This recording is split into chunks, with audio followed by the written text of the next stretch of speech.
থেকে জাগ্রত হওয়ার পর ঠান্ডা পানিতে উযু বানায়া বাড়ির দিকে, বাড়ি থেকে মসজিদের দিকে রওনা হয়। অন্তরের ভিতরে একটাই উদ্দেশ্য, মালিকের কুদরতি পায়ে সেজদার মাধ্যমে ফজরের নামাজ আদায়। আর দ্বিতীয় কোনো উদ্দেশ্য বান্দার অন্তরের ভিতরে নাই।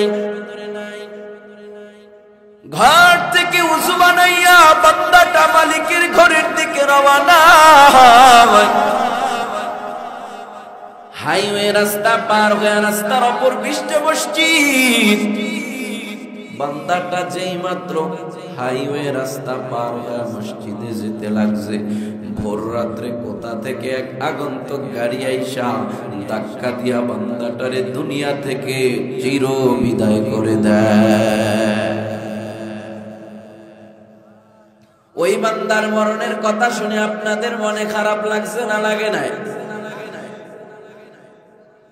মোবাইলের মধ্যে পত্রিকায় ওই খবরটা পড়ার পর